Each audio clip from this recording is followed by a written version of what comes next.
There's a conglomerate of churches that are coming together to be part of this. So if you want to be part of it, please come with me and let's get out there and preach the Word of God. Awesome. Thank you. Yeah, that's good stuff. I'm in. All right, so really quick before I get into the study, I wanted to let you guys know that if you haven't gotten my book yet, I think you're going to like it. But if you don't want to, spend the $17, you can listen to it for free on YouTube. All right, so my goal is that you enjoy the story and listen to it, and the money will come later. So enjoy that. It's on YouTube. Just look up Read Genesis Code, and you can listen to all 10 hours. If you don't have 10 hours, put me on double speed. It's fine. All right? Then it only takes 5 hours, okay? So, but I've been working on this for 10 years, and I really am excited about it. I think you're going to love it. It's, all that eschatology stuff, but in a really cool story.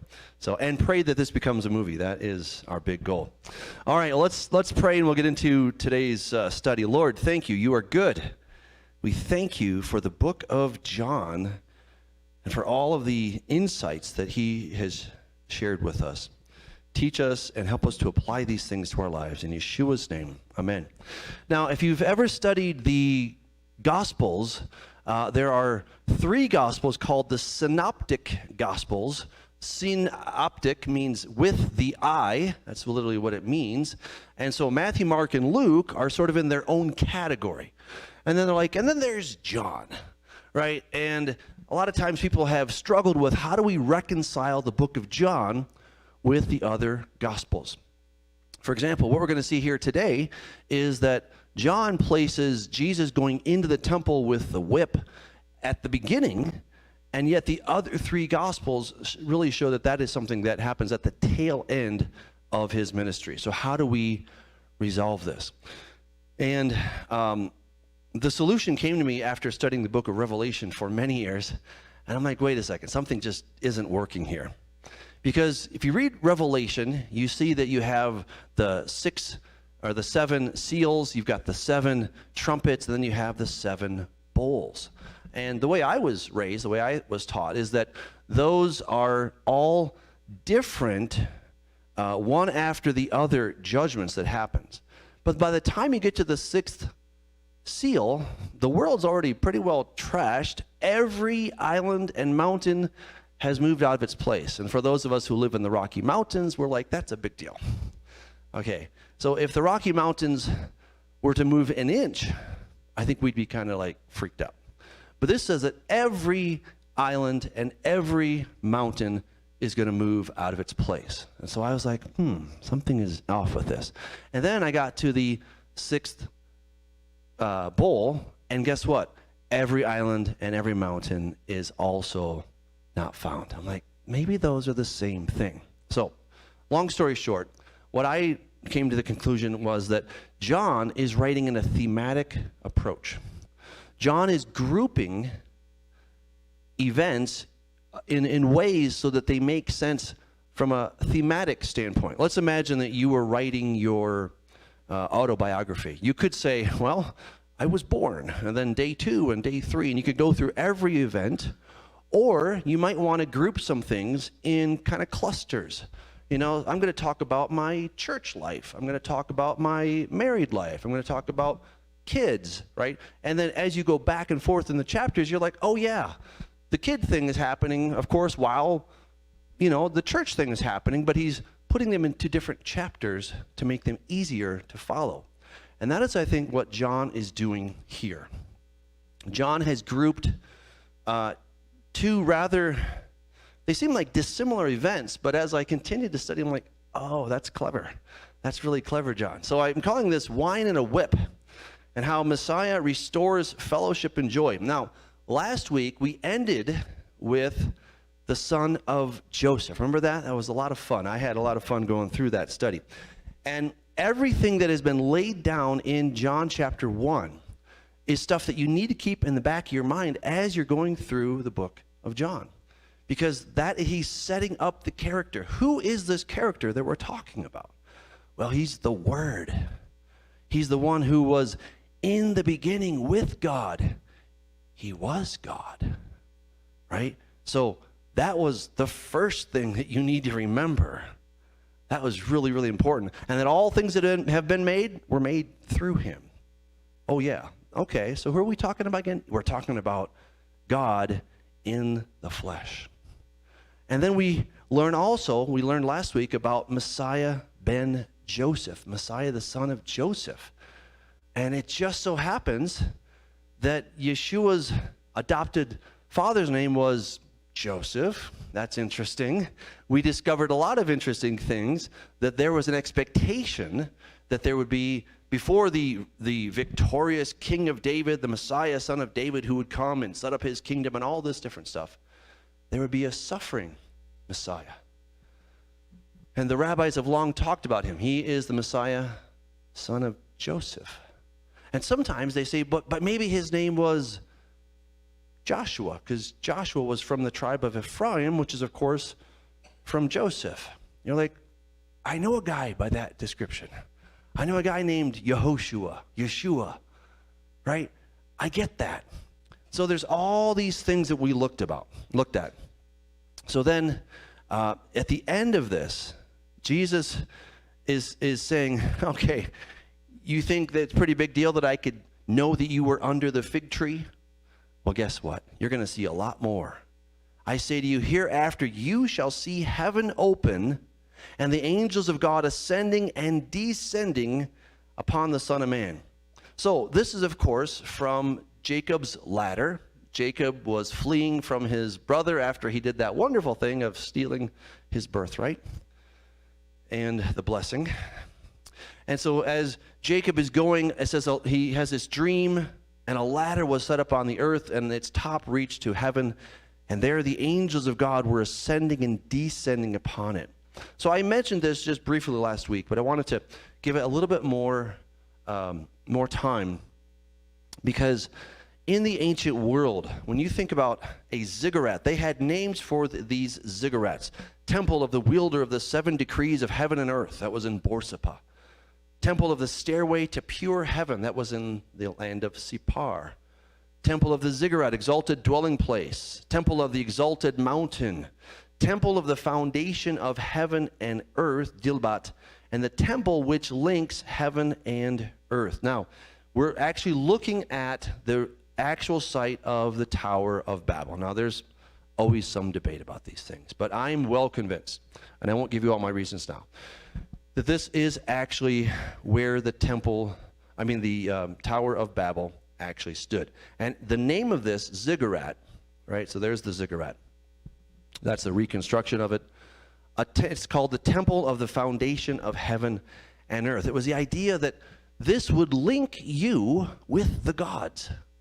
This temple, this building, this structure would link you. It would somehow give you access, a stairway to heaven, as it were. And you need to go to this place in order to have communion, to have communication with those in the heavenlies. Now, I discovered this, and it kind of blew my mind. Nebuchadnezzar II, he talks about how he restored a ziggurat. He was not the one who actually built it, but he restored it. He says, the tower, the eternal house, which I founded and built, I have completed its magnificence with silver, gold, other metals, stone, enameled bricks, fir, and pine. The first which is the house of the earth's base, the most ancient monument of Babylon. So he says it's ancient. I built and finished it. I have highly exalted its head with bricks covered with copper. We say for the other, that is this edifice, the house of the 7 lights of the earth, this most ancient monument of Borsippa. A former king built it. They reckon 42 ages before him, whatever that means. But a long time before him, but he did not complete it. Since a remote time, people had abandoned it without order expressing their words. Oh, that's interesting. So at the location of Babel, where King Nebuchadnezzar, now he's again around, let's say 586, 600 something BC, of course. He's saying, I didn't build this thing, I simply repaired it. He says, since that time, the earthquake and the thunder had dispersed the sun-dried clay, the bricks of the casing had been split, the earth of the interior had been scattered in heaps. Merodach, the great god, excited my mind to repair this building. I did not change the site, nor did I take away the foundation. So I'm convinced that what he actually restored, he remodeled, was the Tower of Babel. All right. And of course, we see in the book of Genesis that they wanted to build themselves a tower, a city and a tower whose top is in the heavens. And of course, God thwarted their plans. Mankind has always been wanting to get back to the gods, not the God of heaven, because, he's got these rules and instructions and we need to follow them, and we'd rather go our own way many times. And so there has been a counterfeit, and that is what the enemy has been doing. So with that in mind, now let's go to a wedding. Again, it seems like, wait, how did we get to a wedding when we were there, right? But it all is going to come together. So it says, on the third day, there was a wedding in Cana of Galilee. So you're seeing it right there.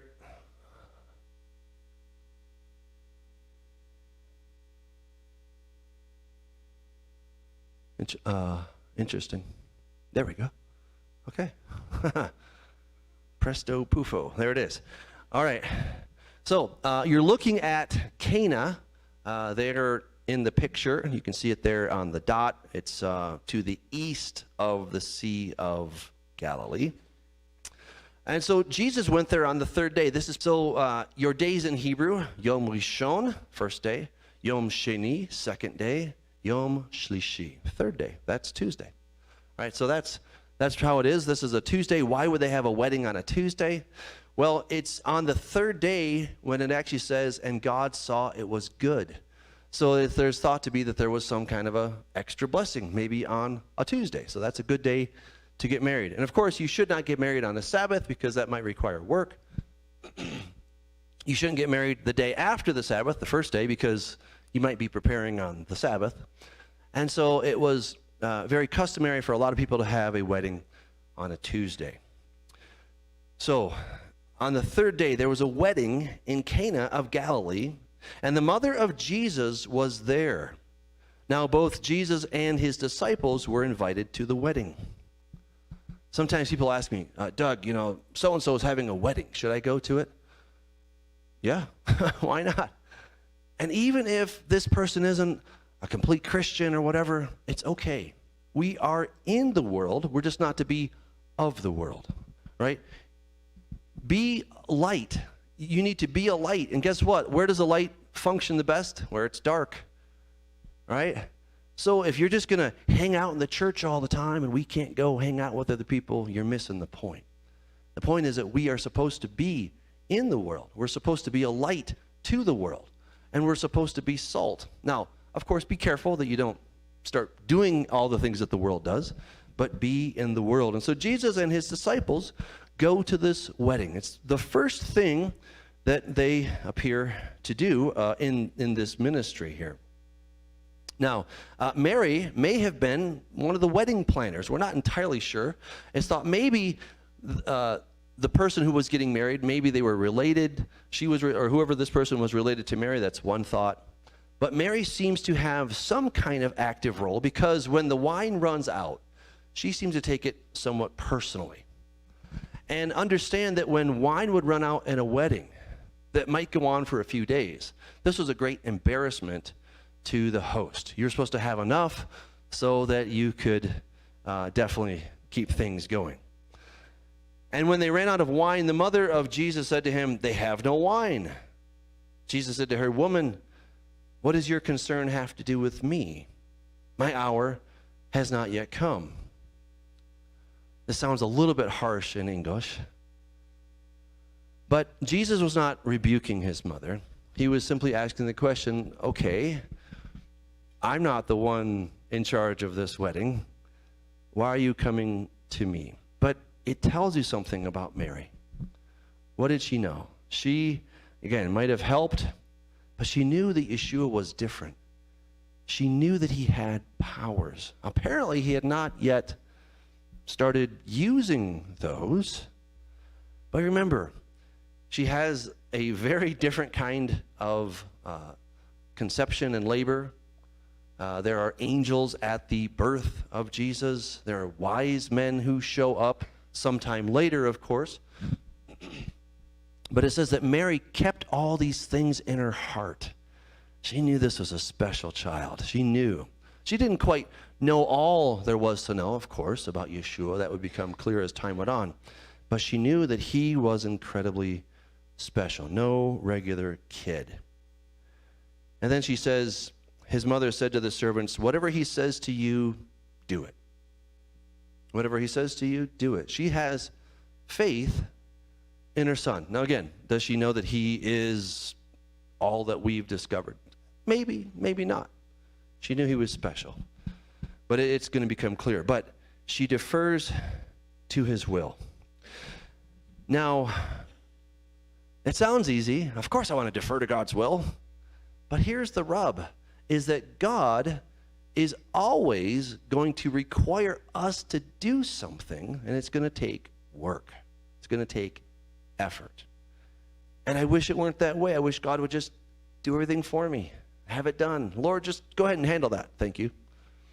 But he doesn't. Notice what Jesus does. This is very God style. This is what you see God doing in the Old Testament and in the Tanakh. He does the same thing here.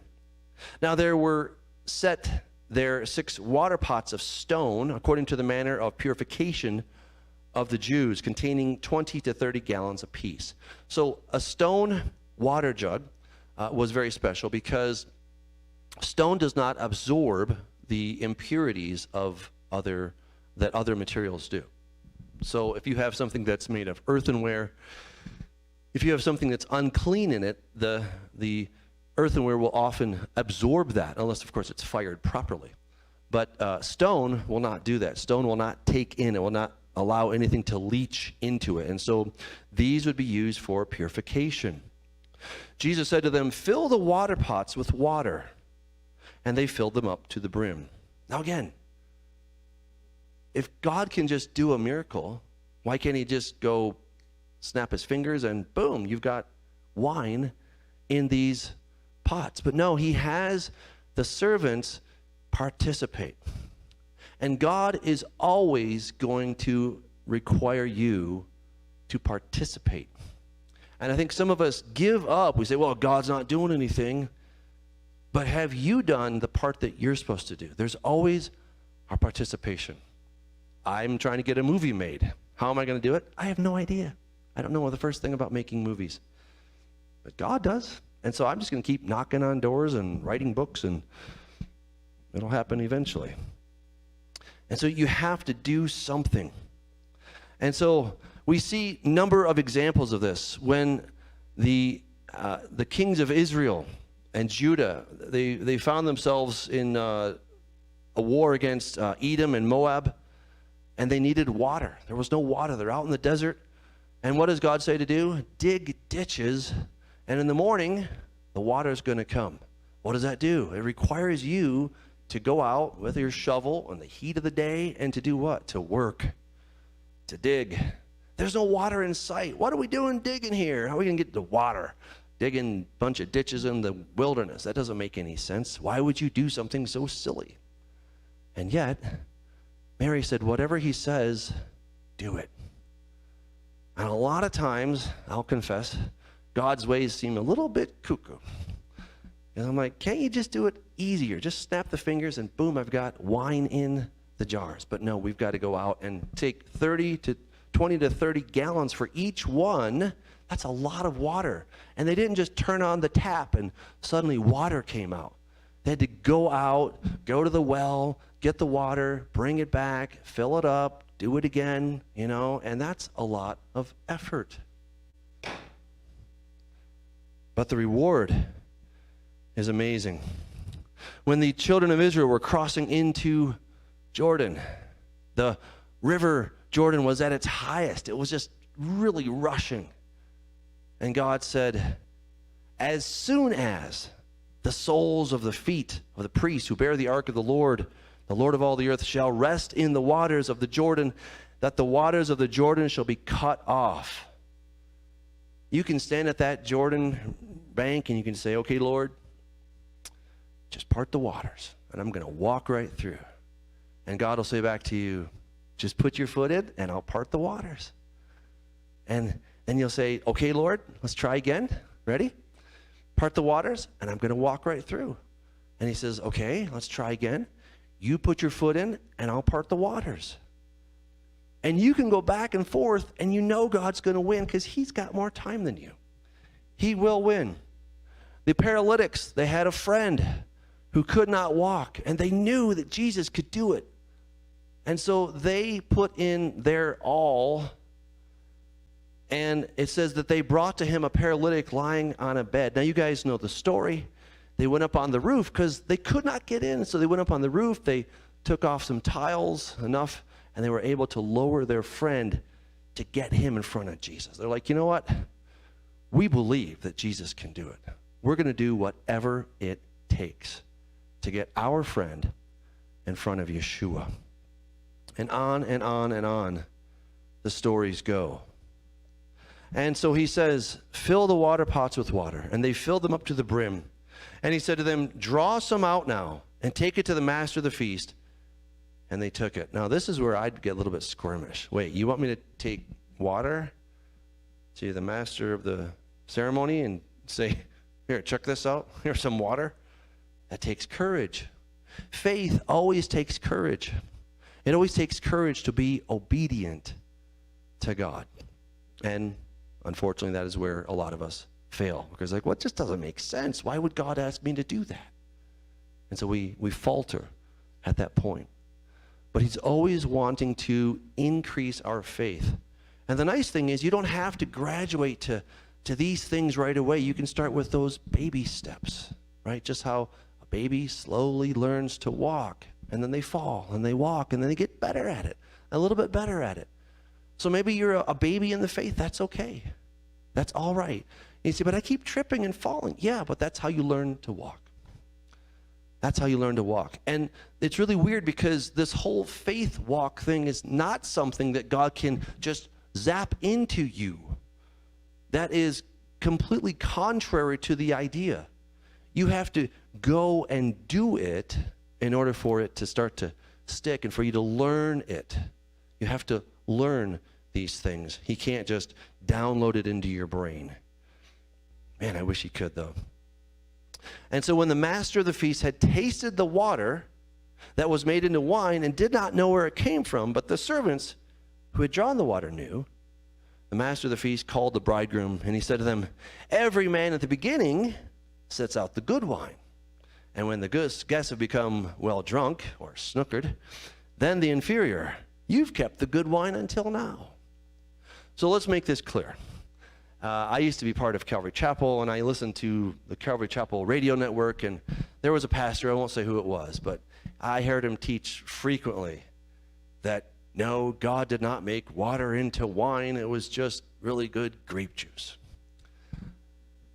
But it turns out, if you've heard of a guy named Mr. Welch, Welch's grape juice, you did not actually have grape juice until Welch came along and until a guy named Pasteur came along with the whole pasteurization process. Because when you squish grapes together and you put them in a bottle, guess what they do? They turn into wine. It just happens naturally. You don't have to do anything. Now, you can make it better wine, of course, with different processes. But squishing grapes together and leaving them in a bottle will turn into wine. It doesn't take long, maybe about 3 weeks. Doesn't take long at all. So, Jesus did not make wine into grape juice. That didn't happen. It was real wine. And the Bible is pretty clear that you're allowed to drink wine. You're allowed to drink alcohol. What does the Bible say? Just be careful. Don't overdo it. Don't become a slave to these substances. That's what he's wanting us to do. God made all these different things and even says that he made wine and it's a good thing, and even a little bit of alcohol is really okay for you. We start to consume too much. Just like anything, a little dab will do you. But we start loading on all the different things until finally we find ourselves becoming gluttons to various things. You become a glutton to alcohol, a glutton to hard drugs or hard liquor. You become a glutton to sugar. Ooh, did I say that? Sorry. I don't want to offend anybody. But we Americans, we consume way too much sugar, like a lot, way too much. So consider that. We got to be careful with what we consume. But God is not against wine. God actually invented it. And Jesus here demonstrates that he's not against wine or alcohol. He made water into wine and not grape juice. All right, so that's important to understand. And it was such good quality that the master of ceremonies is like, hey guys, I know how this works. You put out the good stuff at the beginning, then everyone's a little bit tipsy, and they can't really tell the difference. Then you bring out the cheaper wine, and nobody's any the wiser. I know how it works. But no, you left the good stuff until now. So why is this story in here? What is so significant about this that this would be in chapter 2, after we've had the prologue of who Jesus is, this is the first thing that we see. It's simple. It's very simple. Why did God create us? So we could sing hallelujah to him the rest of eternity? No. So we could just genuflect, oh, thank you, Lord? No. The point is that he wanted a relationship. And when you think about maybe getting together with friends, what do you do sometimes? You get out a bottle of wine, or sometimes we have a glass of, a cup of coffee, right? There's different ways, but our fellowship almost always, at least good fellowship, always involves some kind of food and drink. Maybe it's wine, maybe it's coffee, maybe it's sparkling water, I don't know. Maybe it's a beer. But there's always something about that because it brings joy. It brings time of connecting. And this is what God is about. This is why Yeshua came, which was to restore the fellowship. And we're going to get into him breaking out the whip. And why is it connected with this? Why did John put this together, wine and a whip? What's the correlation? It's about fellowship.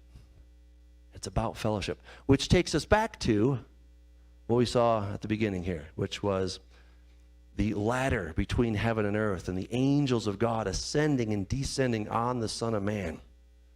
Because what is that? That Jacob's ladder, that ascension? It's communication. It's fellowship with God. That is the whole point. So it says, this beginning of signs Jesus did in the Cana of Galilee, manifested his glory, and his disciples believed him. After this, he went to Capernaum, he and his mother, his brothers, and his disciples. They did not stay there many days. Now, the Passover of the Jews was at hand. Passover. We celebrate Passover every year. If you've never done it, I highly encourage you to celebrate Passover. If you have nowhere to go, hang out with us. We always have a good time. We're going to have it here next year, maybe down there in the basement. But it's going to be wonderful. So I encourage you and invite you to come and join us. Passover is such a special time. And what is it about? It's about fellowship. It's about us coming together. And what do? We have a meal. What do? We have wine. In fact, 4 cups. We have 4 cups of wine. Pace yourself, okay? But it's about this restoration of a relationship and how God took his children out of bondage to have what? A relationship with him. That was the whole point. It's to have a relationship. I'm going to be your God. You get to be my people. That's the plan. It's that simple. I want to hang out with you. I want you to hang out with me. And I want you to want to hang out with me. And let's do what works here. So Jesus goes at the time of Passover up to Jerusalem, and he found in the temple those who sold oxen and sheep and doves and the money changers doing business. When he had made a whip of cords, he drove them all out of the temple with the sheep and the oxen and poured out the changers of money and overturned the tables. And he said to those who sold doves, take these things away. Do not make my Father's house a house of merchandise. Then his disciples remembered what was written, zeal for your house has eaten me up. It says in Malachi 3, behold, I send my messenger, and he will prepare the way before me. And the Lord whom you seek will suddenly come to his temple. even the messenger of the covenant, in whom you delight. Behold, he's coming. All right, so what is a temple? What is a temple? So the Hebrew word heichal, meaning temple, comes from the Sumerian, which is egal, and it means what? Big house. There's another word in Hebrew which is just called bait. Habait, the house. And it means the temple. What do you do in a house? Anybody? You live, right? You live in a house. That's what houses are good for. They're good for living in, and which includes eating and sleeping and all that other stuff. But you have family in a house. You have fellowship in a house. You invite people over to your house to have wine or whatever drinks or food or something. You throw something on the barbecue, right? Those are the things we do in a house. And imagine if you invited a bunch of people over to your house and then there's people picketing outside your house. You can't go in there. You're like, wait a second. I invited a bunch of my friends over to come and join me for fellowship, and now you guys are blocking the door to my house. I am not cool with that. I am not cool with that at all.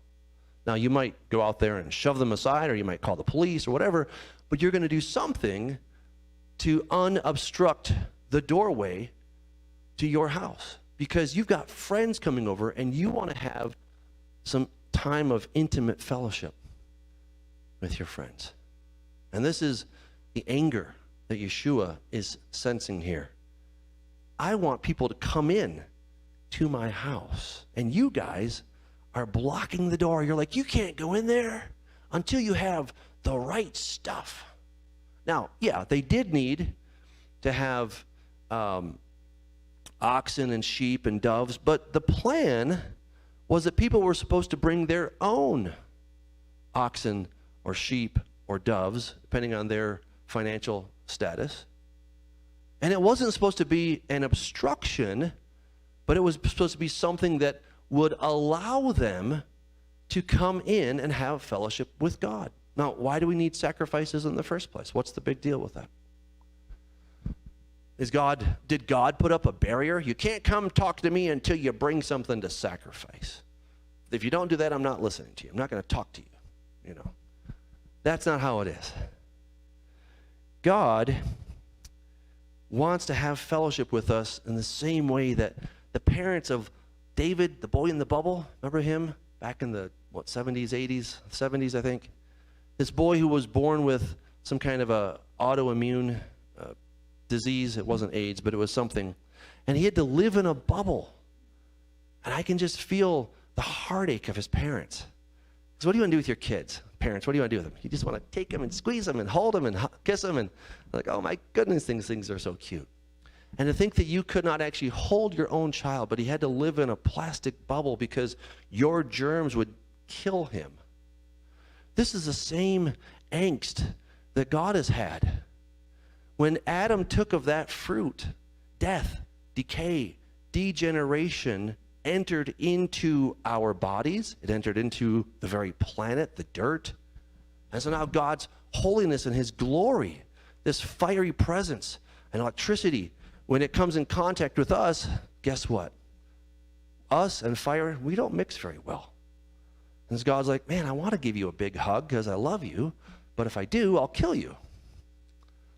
And so there's got to be some kind of an intermediary plan until the time of Yeshua, until the restoration of all things.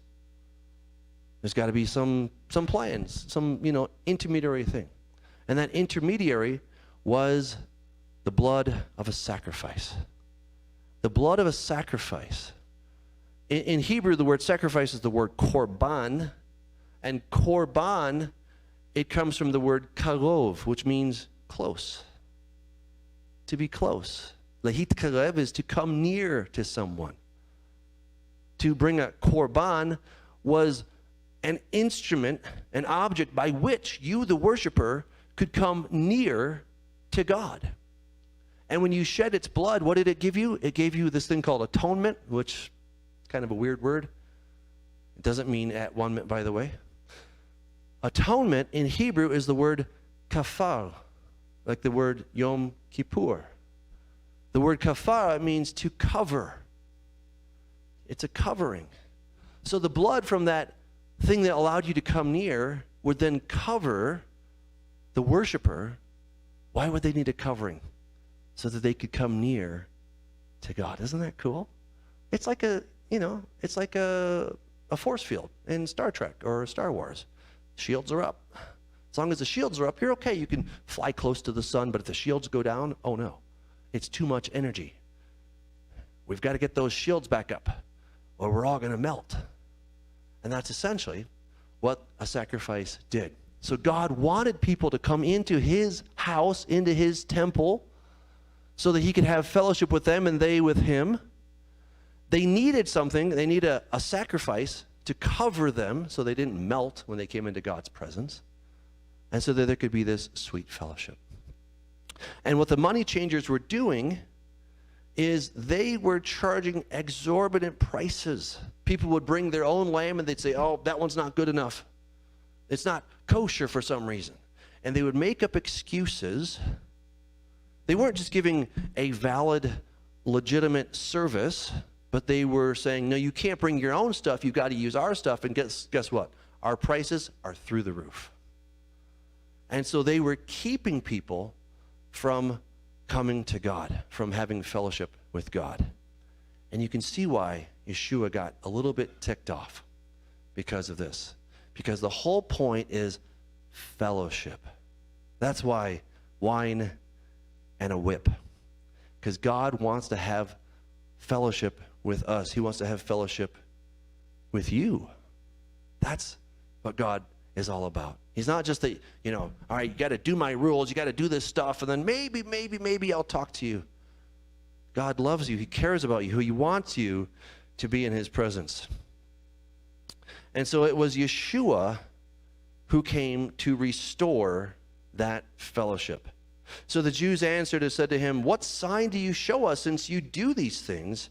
Jesus answered and said to them, destroy this temple, and in 3 days I will raise it up. Then the Jews said, it's taken 46 years to build this temple, and you'll raise it up in 3 days? But he was speaking of the temple of his body. Remember what he said to Philip? You think that's pretty amazing? Just wait. You're going to see angels ascending and descending on the Son of Man. There's an ancient text in which Enlil, who is Satan, in the ancient world, he talks about himself being the connection point between heaven and earth. But no. Yeshua, Jesus, is the connection point between heaven and earth. So that you can take those stairs and you can be with God. That's the point. To have fellowship with God.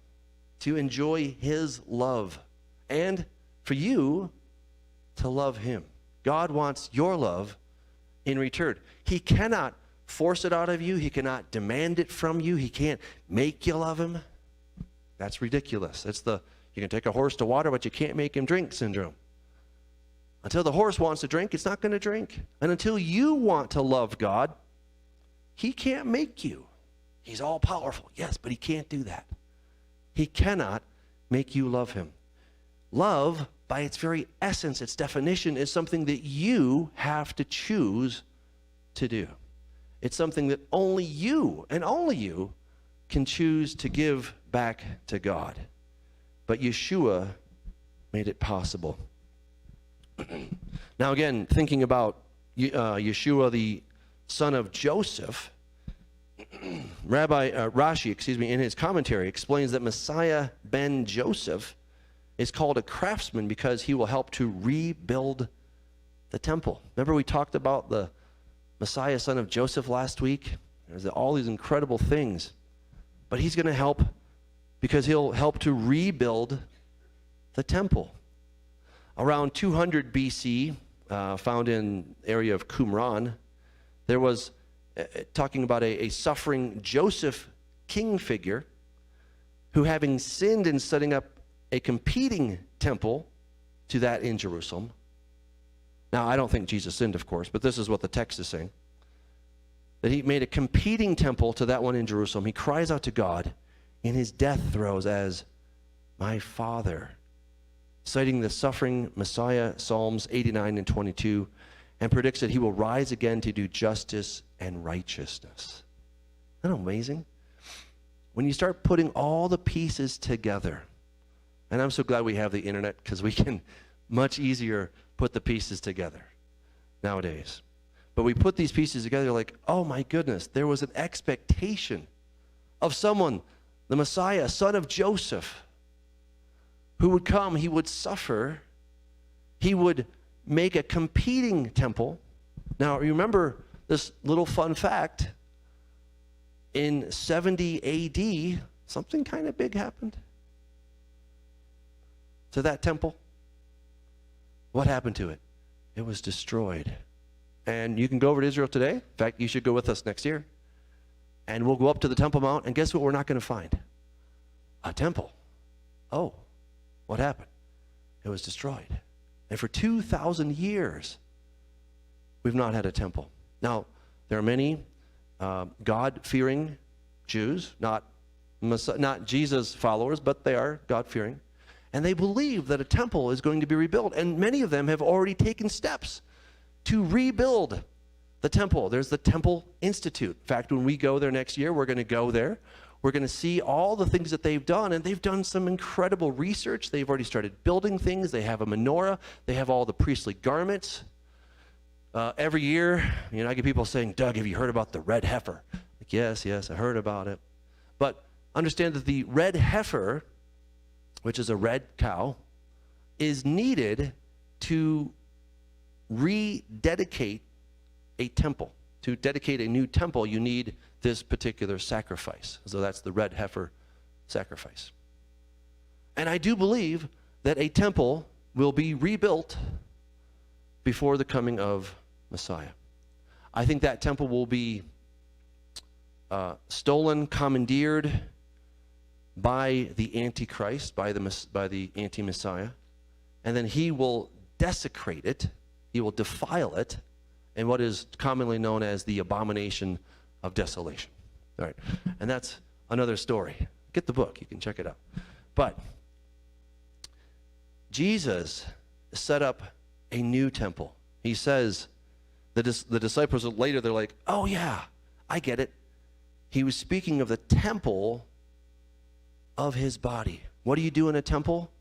You live, or not, in a house, I should say. You live in a house. What does God want with us? Fellowship. How do we get there? Through Yeshua. No one comes to the Father but by me. God so loved the world that he gave his only begotten Son, that whoever believes in him, the temple, would not die but have everlasting life. We're going to see these themes all throughout John. They're beautiful as we look at these themes, but it was Yeshua who was rebuilding this connection point instead of the earthly ziggurat that was the stairway to heaven, or the 7 stairways, or the connection point between heaven and earth. Jesus saying, you know what? I'm the connection point. You want to come in? How do you get into the house? Anybody? How do you get into a house? Through the window? You think of thieves going in through the windows. You go in through a door. If you're the owner of the house, you go through the door. What's the problem? When you invite your guests in, you come through the door. If you're in your house and then you suddenly see your friend, you're like, well, how did you get in here? He's like, oh, I came through the window. Is that a problem? You're like, well, it's a little bit weird. You're supposed to come through the door, and I would have gladly received you through the door, but you come in through the window. I'm going to go check my stuff and make sure it's all there, because it seems a little bit fishy. You don't go through a window, you go through the door. And who are we told? Who did Jesus tell us is the door? Jesus. He is the door. He's the one. If you want restored fellowship with God, it's through Yeshua. And we'll get to that next week. That God so loved the world, you, me, that he gave his only begotten Son, that whoever believes in him will not perish. Because if you're outside of the house and it's a cold day or it's too hot, what are you likely to do? Either freeze or melt. The house gives you safety, protection. There's life in the house. Outside of the house, it's tough. It's tough. And so he's come to restore that to us. And they understood as early as 200 BC that a Messiah figure, a Joseph type figure. Remember Joseph, the patriarch. He had it good in the end, but for a lot of years, it was tough. His brothers sold him out.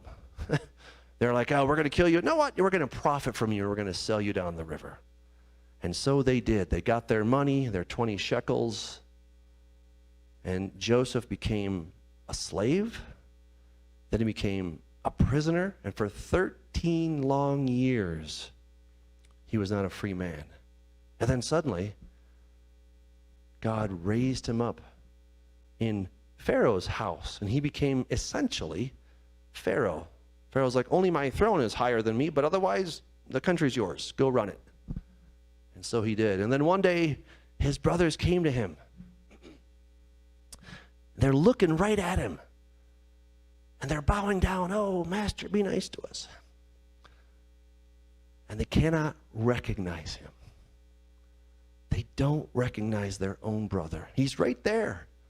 Many times they get together. And the latter time, they have a whole dinner with him and all this stuff. And they cannot see. They like looking at him, but they can't see who he is. Because he had not revealed himself to his brothers. This Joseph figure is one that is going to be misunderstood. It's going to be misidentified. And it took Joseph finally saying, hey, brothers, it's me. It's me, Joseph. And they're like, what? What? Joseph? Yeah. And they wept. They wept a good long time. And we're told concerning this, the Messiah, son of Joseph. Now, again, I got this from Chabad.org, a Jewish, very Jewish, Orthodox Jewish website. They're quoting from Zechariah 12:10. They will look upon me whom they have pierced, and they will mourn for him as one mourns for an only son. They say that's talking about Messiah, son of Joseph. That's who Jesus is. He's a Messiah, son of Joseph. He's not recognized by many Gentiles, right? The Egyptians didn't really know who Joseph was either. They're just like, I don't know, he's just some guy who saved us. He was a nobody. Pharaoh raised him up, and we're pretty happy he showed up because we would have been dead. That's kind of a lot of the church world. And sometimes we can get sort of haughty. We're like, well, those bunch of idiots, I can't believe they don't know who Yeshua really is. Don't they know he's Jewish? Don't they know that he kept the Torah? Don't they know he ate clean and he kept the Sabbath? No, they don't. They're just like, I don't know, he's just some really amazing guy that saved me. And I'm grateful for that. That's all they know. That's as much as the Egyptians knew about Joseph. I don't know. Without him, we'd all be dead. So I'm glad he showed up. But the brothers couldn't see him. And finally, when he revealed himself, they wept. And it says that when finally their eyes are opened, I think they're going to have Isaiah 53 on their lips. But we thought you were despised and rejected by God. Oh, all we like sheep have gone astray. And God put all of our sins on you. By your stripes, we're healed. It says they're going to weep like one mourns for an only son.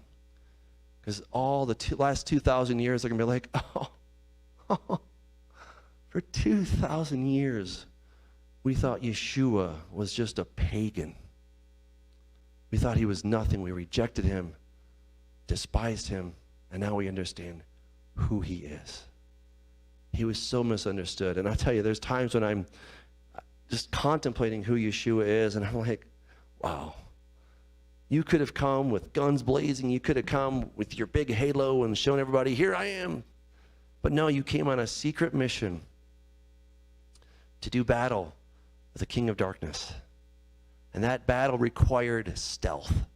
It required a covert operation. It required him to go in and to become the one that would sacrifice himself so he could overcome death. So that the only way to God would not be through a ziggurat, but through Yeshua. Through Yeshua. And that's what he had to do, and that's what he did. Therefore, when he had risen from the dead, his disciples remembered that he said this to them, and they believed the scripture and the word which Jesus had said. It didn't make sense to the brothers, to the disciples, because they're looking at Yeshua like, we know something special about you. You're the Messiah, son of David. Son of David. You're the one who's going to come. He's going to be glorious, do all these amazing things. But they didn't realize that he would first, and he had to, even their own rabbis were saying that first comes Messiah, son of Joseph. He had to come first, the suffering Messiah. And only after that, after darkness and death has been defeated, then he will come back as Messiah, son of David. Now, when he was in Jerusalem at the Passover during the feast, many believed in his name when they saw the signs which he did. But notice, he did not commit himself to them because he knew all men. And he had no need that anyone should testify of man, for he knew what was in man. Wow. Thanks a lot, Lord. You don't put much stock in us. Nope. Nope. Because I know what you're like. He didn't come looking for the accolades and the praise of man. Oh, it's Messiah. We're so excited. He's come to finally kick out the Romans and do all these things. No, he came and he's like, you know what? You believe in me because you saw some signs. Okay. But that's not why I came. The signs authenticated his message, yes. But that's not why he came. He came the first time to deal with sin, degeneration, decay, the very things that keep us from having a wonderful, sweet time of fellowship with God. He came to make water into wine so we could enjoy that time of, good times with the Lord. And then when he sees people who are blocking the way to be with God, to have fellowship with God, he gets a little bit upset about that. Now you may say, well, that can never happen today because we don't have a temple. But I'll tell you what, if Jesus were to show up today, if he came in, do you think we'd get 100%? Or are there ways that maybe I and you in our lives and the things we do, perhaps we're keeping people from God? Now, I was part of Calvary Chapel for many years. This is in Costa Mesa, California. If you've happened to see the Jesus Revolution, I recommend it. I think it was a great movie. It was, as far as I know, quite accurate. And I used to work for Chuck Smith. I used to do baptisms at Pirates Cove. And it was exciting. It was really fun to watch the movie. So I encourage you to watch that. But one of the things that was keeping people from God, you had all these hippies that were looking for answers. A lot of them were turning to drugs. They weren't necessarily trying to be rebellious. They're just like, wait, something isn't adding up, and I'm going to find God on my own terms. And then Lonnie Frisbee came along, and they started showing up at Calvary Chapel, and there were some people in the church who looked at these hippies who had bare feet. They're like, we don't want them in here. Now, I still encourage you to wear shoes into the church, okay? But the point was, they said, look, and this is like one of these classic Chuck Smith Calvary Chapel stories. I heard it like a zillion times. They're like, well, we can't have those people in here because they got bare feet. They're going to ruin the carpet. Chuck Smith's answer was, well, then let's take out the carpet. And what he did, by letting them into his congregation, is he started a movement. And people started to have their lives changed. They didn't come in and continue in their hippie ways. To some degree they did. But But they didn't keep, doing the drugs and all that stuff. They found the solution, which was Yeshua, and their lives were changed. And sometimes we come in, and I'm speaking here to us guys as Messianics, Torah keepers, Hebrew roots people. We're excited because we've read the whole book. Like, oh my goodness, Sabbath? I didn't know that. Clean eating? What? I didn't realize that. And the feasts? Oh, these are fun. And then we start saying, why do people keep this from me? What about, we start talking about them. And we can start to put up walls if we're not careful. And we can obstruct people from coming. They're like, well, you can't come to God unless you are keeping the feast. You can't know God. I kid you not, I met somebody who told me that she doesn't think God hears our prayers unless we say his name properly. And I'm like, I hope you're wrong. You better hope you're wrong, because I don't think you're saying it right. We can become snobs like, well, I know a little bit Hebrew. No, you don't. You know next to nothing. And I know a bit more than you, and that's still next to nothing, at least when it comes to Hebrew. There's a lot of stuff I don't know anything about. But what is our knowledge? It's zero, practically. You know who has it really figured out? Satan. He knows Hebrew way better than all of us. He knows God way better than all of us. But him and God aren't getting along so well. So we need to be careful that we don't start putting up walls so you can't come to God until you keep the Sabbath, until you start eating clean. God's not going to listen to you unless you say Yeshua or Yahushua or Yahuwah or whatever. That doesn't matter. What we want is to build a relationship, and we want to invite others. We want to make disciples that are also going to be following Yeshua. What does it look like to keep Torah? Just look at Jesus. It's so simple. Look to him. If you want to know what it looked like, look to Yeshua. That's what it looked like to keep Torah. Not some guy on YouTube, not me, for heaven's sake. Not some other rabbi from the 1400s or the 1200s. But there's a rabbi from the first century. He's the one. And not even Paul. I like Paul. But Paul said, don't look at me. Look at Yeshua. And so that is our goal. We want to draw people in. We want to invite them into the house of God, to have fellowship with God, and let them come as they are. If they're a bunch of hippies with bare feet, come on in. If they got other issues, come on in. Now, God doesn't want any of us to stay in our messed up state. He wants us to change, of course. And so we want to, as a brother or sister, encourage one another to keep walking and being sanctified and all those things, clearly. And I'm by no means suggesting that we should just tolerate everybody and you can just come as you are and stay as you are and make me who you are. We're not talking about that at all. We're not talking about that. We're not talking about us conforming to the world. We need to conform to God. But sometimes you and I can put up roadblocks in front of people and say, well, you can't come until you do this. Just let people come as they are. Jesus let people come as they are. And when they encountered him, guess what happened? Oh, they were changed.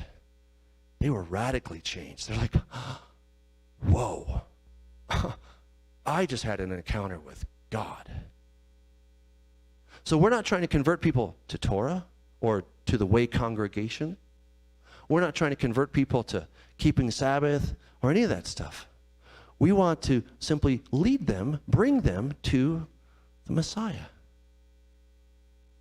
And if you ever get the question, well, if Jesus is the Messiah, why didn't he establish world peace and all that stuff? Because that's Messiah, son of David. Messiah, son of Joseph, had to come first, and that's who we're preaching. That's who we're talking about. And oh, he's coming as the king, trust me. He's coming as a lion, and ooh, it's going to be exciting. You want to make sure you're on the right side of the fence for that one. But right now, Messiah, son of Joseph, he came lowly on a donkey to bring us back, to reestablish that fellowship. And it's through him that we have that wonderful fellowship with God. And he wants you in his house. Wherever you are, however you are, whatever you've done, whatever your past, okay, He knows it.